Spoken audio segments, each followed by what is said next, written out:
Israel के गजा के अस्पताल पर वहशियाना बमबारी से 800 से ज्यादा फलस्तीनी शहीद हो गए हैं।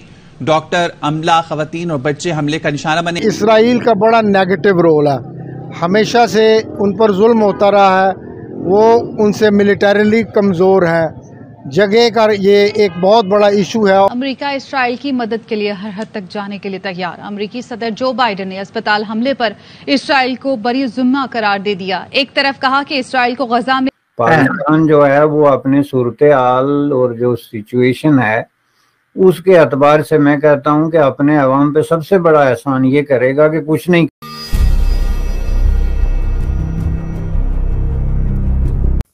राम राम दोस्तों, आप सभी का स्वागत है आपके अपने YouTube चैनल स्पेशल हिंदुस्तान पे। तो दोस्तों, आज हम बात करने वाले हैं जो गाजा पट्टी के ऊपर जो हॉस्पिटल के ऊपर एक मिसाइल गिरा है उसके रिलेटेड। हालांकि ये बहुत क्लियर ही बात हो गई है कि वो मिसाइल गाजा पट्टी के ऊपर जो गिरा है वो हमास ने दागा है, पर फिर भी हम उसके ऊपर थोड़ी सी बात करना चाहते हैं। उसके ऊपर मैं आपको बताना चाहता हूँ, जो वीडियो स्टार्ट होती है उसके साइड में एक इमेजेज आपको दिखाई देगी जो शुरुआत में दिखाई दे रही है।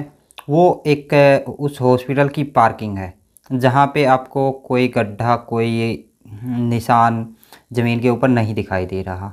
इसका कारण क्या है कि जो मिसाइल वहाँ पे गिरा उस मिसाइल ने ज़मीन के अंदर नहीं धंसा और वो ऊपर ही फट गया और वहाँ पे आग लग गई, आग जैसा माहौल हो गया।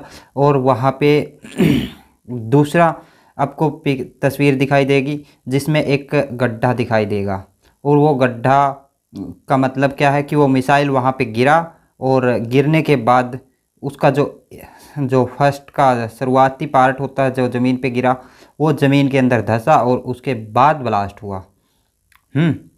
तो इन दोनों से क्या मतलब होता है?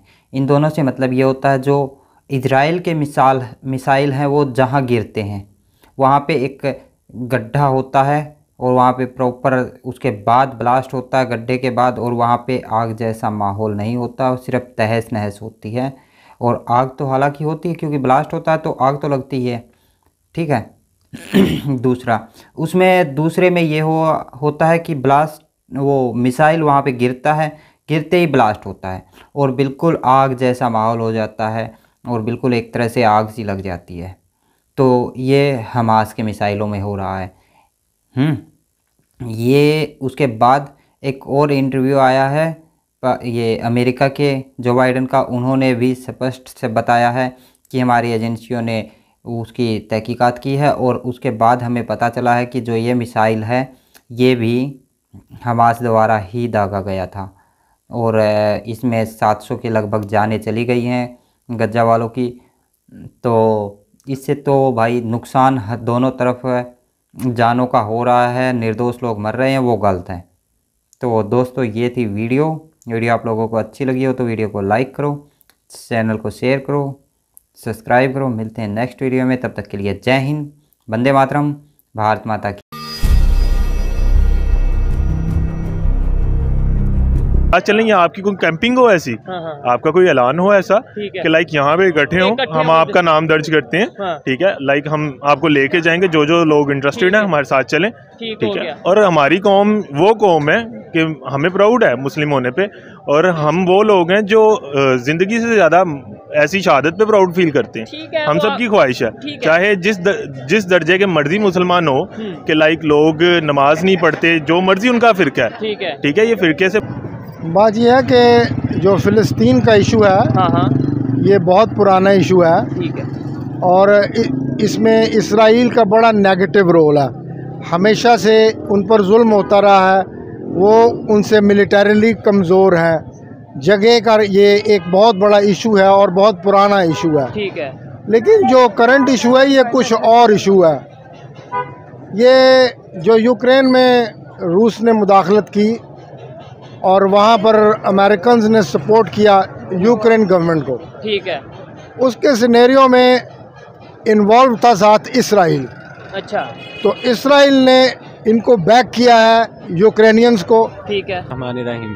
अच्छा, सबसे पहले मैं ये बताना चाहूँगा कि इसराइल की और जो फ़लस्तीन की जंग हो रही है ये जंग फ़लस्तीन की और इसराइल की नहीं हो रही, ये जंग मुसलमान और यहूदियों की हो रही है। ठीक है। और इसके बारे में आप सल्लल्लाहु अलैहि वसल्लम की एक हदीस मुबारक भी है, ये जंग मुक़द्दस के ऊपर यहूदी कब्ज़ा करेंगे। ठीक है। उसके बाद ये जंग चलेगी, उसके बाद खरासान से काले झंडों का लश्कर निकलेगा, तुम उसका इस्तकबाल करना, उसके अंदर अल्लाह का खलीफा इमाम मेहंदी होंगे।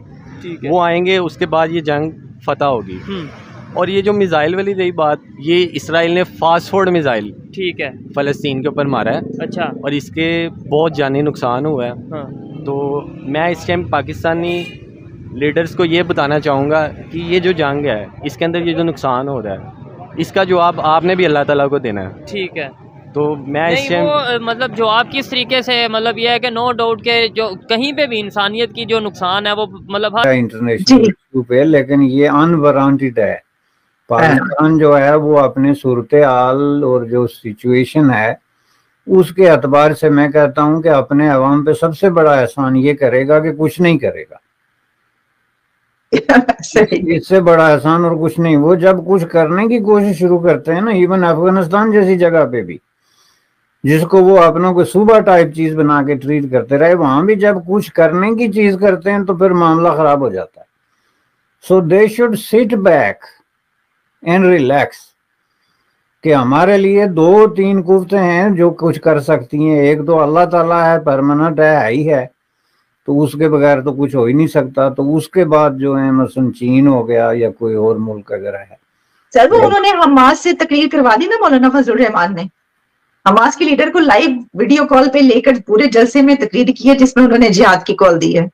वो उनको सपोर्ट कर रहे हैं अमेरिकन, और जो अमेरिकन हैं उनको पता है कि अगर 2, 4, 10 हजार 50 हजार मर गया ना वहाँ इसराइली, तो नेतन्याहू नेक्स्ट टाइम में इलेक्ट नहीं होगा, इसलिए वो घुटने टेकेंगे बड़े तरीके से। नहीं, अच्छा इसमें एक ये चीज़ है, मुझे लास्ट में बता दें कि ईरान की तरफ से 2-3 दिन से कहा जा रहा है जी अब डेडलाइन है, 24 घंटे में अटैक कर देंगे। कभी तुर्की की तरफ से ये स्टेटमेंट आती है, लेकिन अभी तक कुछ ऐसा हो नहीं रहा। और दूसरे नंबर पे आपने रशिया की बात की कि रशिया ने ये सारा सिस्टम शुरू करवाया है, तो रशिया का इसमें क्या रोल रहेगा आने वाले टाइम में? चाइना की अगर खासतौर पर बात करें, इंडिया की अगर बात करें, वो तो ओपनली कह रहे हैं कि हम इसराइल के, इंडिया वाले कह रहे हैं इसराइल के साथ खड़े हैं, लेकिन ये जो हॉस्पिटल पे अटैक हुआ है इसमें उन्होंने ये कहा कि जिसने किया गलत किया, यानी कि उनका ये डेफिनेटली देखे ना, ये कोई यूएफओ ने आके तो अटैक नहीं किया, ठीक है, जिनके दरमियान में जंग है उन्होंने किया, एक अंडरस्टूड बात है, ऐसे ही है।